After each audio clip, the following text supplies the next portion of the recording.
Prove ये करना है कि जो एडजेसेंट साइड्स है वो बराबर होंगी। अगर हमने ये prove angle A is equal to angle B is equal to angle C is equal to angle D और ये जो है 90 डिग्री के बराबर। जो एंगल के अपोजिट साइड कौन सी है, बी सी। ये जो बी सी है वो किसके बराबर होगी, इस एंगल के अपोजिट साइड के। तो वो ये वाली साइड बराबर होंगी, मतलब ये जो है इसके बराबर भी होगी और ये खुद इसके बराबर होगी और ये खुद इसके बराबर होगी। इंप्लाइज डी बी मतलब इधर से लेके इधर तक जितना एंगल है उतना इधर से लेके इधर तक है। तो इसका मतलब क्या हुआ कि जो एंगल डी है वो दो बराबर हिस्सों में डिवाइड।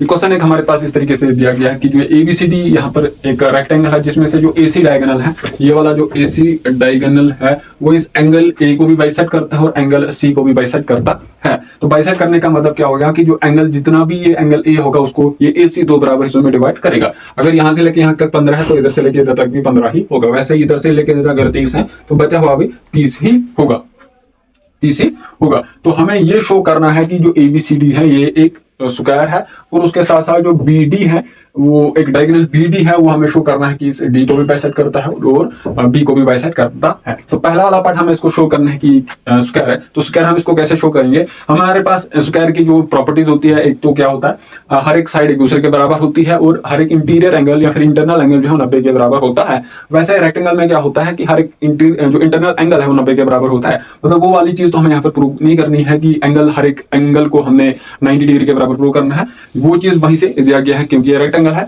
अब हमें इसमें ये प्रूव ये करना है कि जो एडजेसेंट साइड्स है वो बराबर होंगी। अगर हमने ये प्रूव कर लिया तो हमारा जो क्वेश्चन है वो बन जाएगा। तो एडजेसेंट साइड जिसमें से ये A D is adjacent to D C, वैसे जो डी सी साइड है और बी सी साइड है ये दो एडजेसेंट साइड्स है। ए बी और ए डी ये फिर से दो एडजेसेंट साइड्स है। हमें इसको ये शो करना है कि ये जो है क्या है दो एडजेसेंट साइड्स है वो बराबर है। अब यहाँ पर क्या है कि रेक्टेंगल में हर एक जो इंटीरियर एंगल या फिर इंटरनल एंगल है वो जो 90 के बराबर होता है। अब यहाँ पर एंगल ए बी कितना होगा, 90 के बराबर होगा, एंगल सी भी किसके बराबर होगा, 90 के बराबर होगा। वहीं से दिया गया है कि इसको बाइसेक्ट करता है, मतलब जो एंगल ए है जो 90 डिग्री है दो बराबर हिस्सों में डिवाइड हुआ होगा। मतलब यहाँ से लेके यहाँ तक कितना होगा 45 होगा, यहाँ से लेके यहाँ तक 45 होगा। वैसे ही सी जो है वो इधर से लेके इधर तक 45 होगा और बचा हुआ फिर से 45 होगा। ये वहीं से दिया गया है ना कि रेक्टेंगल है, तो इसमें हमने कुछ ज्यादा किया नहीं। तो सॉल्यूशन इसका क्या आ जाएगा, solution A B C D is a rectangle, therefore angle A is equal to angle B is equal to angle C is equal to angle D और ये जो है 90 डिग्री के बराबर होगा। ऑल्सो जो A C is a bisector of angle A comma angle C. ये वहीं से दिया गया है कि जो डायगोनल है वो इसको बाइसेक्ट करती है, किसको, एंगल ए को भी और एंगल सी को भी। तो वही ये मैंने लिखा जो ए सी है वो एंगल ए और एंगल सी का बाइसेक्टर होगा। देयरफॉर जो इसमें क्या होगा, देयरफॉर जो एंगल कौन सा एंगल बी ए सी, एंगल बी ए सी वो किसके बराबर होगा, 45 डिग्री के बराबर होगा कि नहीं होगा। वैसे ही एंगल डी सी ए है वो किसके बराबर होगा, also angle D A sorry D A नहीं बल्कि डी सी ए है ना, बी ए सी ये चीज आ गया। अब यहां पर कौन सा डी ए सी या फिर बी ए सी जो भी चीज है, बी ए सी या फिर डी ए सी, इसको हम डी ए सी भी लिख सकते हैं। चलो बी ए सी हम लिखेंगे।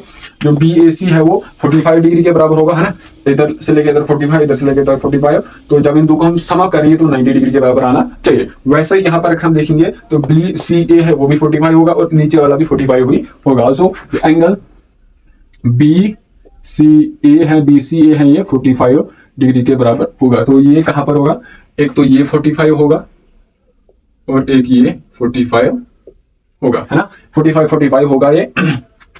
नाउ क्या करेंगे हम, ये जो ट्रायंगल है जिसमें से दो एंगल्स 45 ये है, तो ये बचा हुआ किसके बराबर होगा, 90 डिग्री के बराबर होगा, है ना, क्योंकि ये रेक्टेंगल है, हर एक एंगल जो है यहाँ पर 90 डिग्री के बराबर होगा। नाउ कंसिडर ट्रायंगल, कौन सी वाले ट्रायंगल, बीएसी, है ना। बीएसी को मैं उल्टा बनाऊंगा, यह आ गया हमारा ट्रायंगल बीएसी। बीएसी यहाँ पर बी है जिधर 90 बन रहा है, इसके बाद ए इधर है और यहाँ पर सी है। इसमें क्या है, थोड़ा हम उसको बनाएंगे उधर, ये मैंने इसको उल्टा इस तरीके से बनाया। यहाँ पर बी जिधर पर है 90 जहां पे बन रहा है, उसके बाद फिर सी है यहाँ पर और यहाँ पर ए है। तो यह 45 डिग्री के बराबर है और ये 45 डिग्री के बराबर है। Construct triangle B A C. अब ये ट्रायंगल बीएसी क्या है, जिसमें से दो एंगल्स हमारे पास AK 45 है, AK 45 है, तो बचा हुआ 90 के बराबर होगा। अब इससे हमें कुछ लेना देना है नहीं, है ना, इससे कुछ हमें लेना देना है नहीं। हमें यहाँ पर ये दो एंगल्स दिख गए। अब ऐसे ट्रायंगल जिसमें दो एंगल्स बराबर होते हैं वो क्या होती है, आइसोसेलेस ट्रायंगल होती है। अगर ये भी समझ नहीं आ रहा, हमने एक थ्योरम पढ़ा था, क्या था कि वो अगर एक ट्रायंगल है जिसमें दो एंगल्स बराबर होंगी, एक ट्रायंगल है जिसमें दो एंगल्स बराबर होंगी, उन दो एंगल जो इक्वल एंगल्स हैं उनके जो अपोजिट साइड्स होती है वो भी एक दूसरे के बराबर होती है। मतलब इसके जो एंगल के अपोजिट साइड कौन सी है, BC। ये जो BC है वो किसके बराबर होगी, इस एंगल के अपोजिट साइड के, तो वो ये है। देयरफॉर कंसीडर जो ट्रायंगल BAC है which is right angled isosceles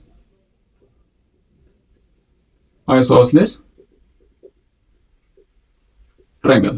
Therefore, sides opposite to equal angles are equal. जो इन इक्वल एंगल के अपोजिट साइड्स है वो भी बराबर होंगे। इंप्लाइज जो BC है वो किसके बराबर है, BA के। अब यहां पर क्या हमारे पास क्या आ रहा है, जो BC है B से लेके C तक है वो B से लेके A तक है, तो BC यहां पर है, ये जितना B से लेके C तक होगा उतना ही B से लेके A तक होगा। अब ये एक रेक्टेंगल है, मतलब इसके अपोजिट जो साइड है वो AD है। अब ये AD भी जो है इसके बराबर होगी, AD इसके बराबर है, इसके साथ साथ ये वाली साइड और ये वाली साइड बराबर होंगी, मतलब ये जो है इसके बराबर भी होगी और ये खुद इसके बराबर होगी और ये खुद इसके बराबर होगी। इंप्लाइज जो AB है वो किसके बराबर होगा, BC के, और जो BC के वो जो है CD के बराबर होगा और ये DA के बराबर होगा। देयरफॉर जो ABCD as a square and prove. तो ये हमारे पास जो प्रूव हमें करना था वो हो गया कि जो ABCD है वो एक स्क्वायर है। तो इसका अगला पार्ट हमको क्या प्रूव करना है कि जो डायगोनल BD है वो एंगल B और एंगल D को बाइसेक्ट करता है। तो उसको हम जो है अब डिस्कस करेंगे लेकिन सब थोड़ा मुझे इसको मिटाना पड़ेगा पहले। अब ये हमें याद रखना है कि जो ABCD है इसको हमने प्रूव कर लिया है, ये एक स्क्वायर है।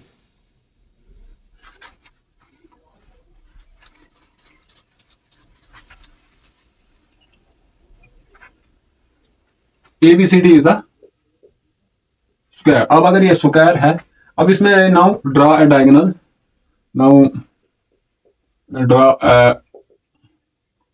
डायगोनल BD हमने एक डायगोनल ड्रॉ करा, ये हमारा डायगोनल BD आ गया। ठीक है, अब हमने ये BD आ गया। अब हमें क्या प्रूव करना है कि ये जो BD है वो बाइसेक्टर है angle D as well as angle B का। मतलब हमें क्या प्रूव करना है, यहां से लेके यहां तक जितना होगा उतना यहां से लेके यहां तक होगा, वैसे हमें यहां से लेके यहां तक जितना होगा उतना यहां से लेके यहां तक प्रूव करना है। उसके दो तरीके हैं, एक तो यहाँ क्या करेंगे हम ऊपर दो जो ट्रायंगल्स हैं इनको हम क्या करेंगे, कॉन्ग्रुएंट शो करेंगे। अगर हम इनको कॉन्ग्रुएंट शो कर लिया तो कॉरस्पॉन्डिंग पार्ट्स उनके बराबर होंगे। या फिर दूसरा तरीका फिर से वही है, अब ये एक स्क्वायर है, ये वाली साइड और ये वाली साइड क्या होगी, एक दूसरे के बराबर होगी। तो मुझे लगता है ये ज्यादा इजी रहेगा, इजी नहीं बल्कि थोड़ा शॉर्ट रहेगा, ये जो मैं तरीका करूंगा वो ज्यादा इजी शॉर्ट रहेगा। Now draw it against BD। तो BD हमने नाउ कंसीडर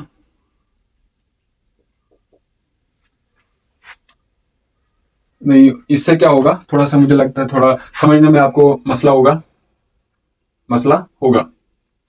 तो मसला होगा कि इसी तरीके से इसको हम करेंगे। अब क्या है कि ये वाली साइड और ये वाली साइड बराबर है, तो इसके साइड इस साइड के अपोजिट जो एंगल है वो ये है, और इस साइड के अपोजिट जो एंगल है वो ये है, ये एक दूसरे के बराबर होंगी। अगर हम बनेंगे कौन सी, BDC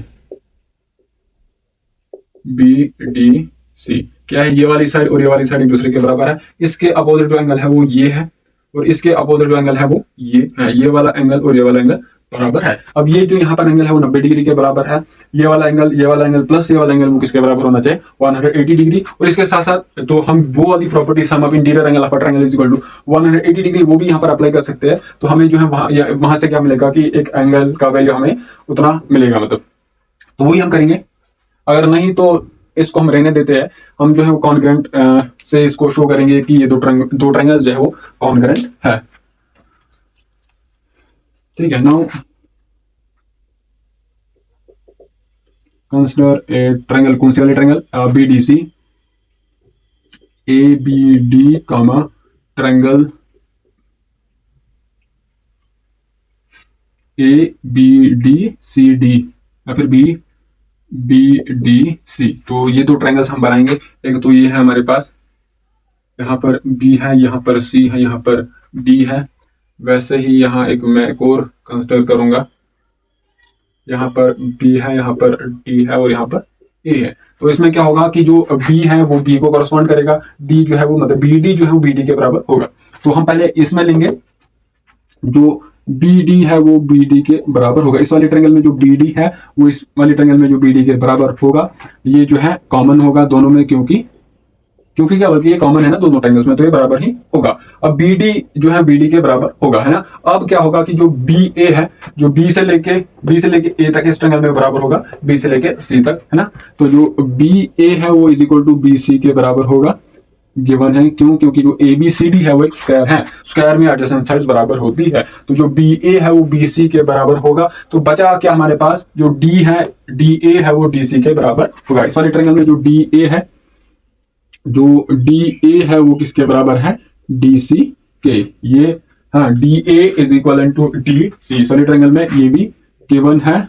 गिवन अगर है तो अब हम क्या बोल सकते हैं कि जो देयरफॉर बाई साइड रूल, जो ट्रायंगल्स हैं, कौन सी triangle, ABD is congruent to triangle BDC। अब ये कॉन्ग्रुएंट अगर है तो जो कॉरस्पॉन्डिंग पार्ट्स है वो एक दूसरे के बराबर होंगे, मतलब जो कॉरस्पॉन्डिंग एंगल्स हैं वो एक दूसरे के बराबर होने चाहिए। तो क्या होगा कि जो B है, B किसको कॉरस्पॉन्ड करेगा, B को। D जो है कॉरस्पॉन्ड करेगा D को, D जो है D को कॉरस्पॉन्ड करेगा, और C जो है वो कॉरस्पॉन्ड करेगा A को। तो ये है। अब इसका मतलब क्या होगा कि यहाँ पर जो एंगल C है वो एंगल A के बराबर होगा। Angle C is equal to angle A। ये एक रेक्टेंगल है, मतलब दोनों एंगल वर्टिकली ये अपोजिट एंगल्स है, रेक्टेंगल है तो बराबर होंगे, वैसे भी ये 90 के बराबर होंगे। और उसके बाद जो एंगल B है, यहाँ पर एंगल B है वो इसके बराबर होगा, ये वाला एंगल। इसमें जो एंगल कौन सा, CBD कहां पर है, देयरफॉर इस वाले ट्रायंगल में कौन सा, D या फिर ABD। इस वाले में ये ABD क्या होगा, एंगल ABD जो है वो किसके बराबर होगा, एंगल यहाँ 3 है तो इधर हमें 3 जाना है, 3B या फिर CBD के is equal to angle CBD के। और इसके साथ साथ हमारे पास क्या होगा, जो ADB है इस वाले ट्रायंगल में, ADB है वो किसके बराबर होगा, एंगल CDB के is equal to angle CDB के। इसको हम नाम देंगे फर्स्ट, इसको नाम देंगे सेकंड। ये कैसे, corresponding parts of congruent triangles are always equal. हमें क्या प्रूव करना था कि जो BD है वो इसको भी बाइसेक्ट करता है और एंगल D को भी बाइसेक्ट करता है। मतलब ये इधर इस डायगोनल से ऊपर जितना एंगल होगा उतना ही डायगोनल से नीचे होगा, डायगोनल से नीचे जितना एंगल होगा उतना ही ऊपर होगा। ठीक है, तो ये हमने क्या कर लिया। अगर हम फर्स्ट से देखेंगे, यहाँ पर ABD कहां पर बन रहा है, ABD जो है वो किसके बराबर है, CBD के। CBD है ना, ABD इस वाले जो रेक्टेंगल है या फिर स्क्वायर हमने जो प्रूव किया था इसको, ABD जो है ये जो एंगल है वो किसके बराबर है, CBD के। तो इसका मतलब क्या है कि जो BD है वो इस एंगल B का बाइसेक्टर है। फ्रॉम फर्स्ट जो BD है इज बाइसेक्टर जिसका एंगल B का। वैसे ही यहां हम दूसरे वाली इक्वेशन से ABD कहां पर है, ABD ये किसके बराबर है, CDB के। ADB is equal to CDB, मतलब इधर से लेके इधर तक जितना एंगल है उतना इधर से लेके इधर तक है। तो इसका मतलब क्या हुआ कि जो एंगल D है वो 2 बराबर हिस्सों में डिवाइड हुआ है, और इस D को किसने 2 बराबर हिस्सों में डिवाइड किया है, वो ये लाइन BD है, जो डायगोनल BD है। इंप्लाइज क्या है, जो एंगल D है वो बाइसेक्ट हुआ है बाय BD, देयरफॉर जो BD है वो बाइसेक्टर है किसका, एंगल D का। फ्रॉम यहां फर्स्ट से फ्रॉम सेकेंड जो BD है is a bisector of angle D, hence proved. ये हमें प्रूव करना था।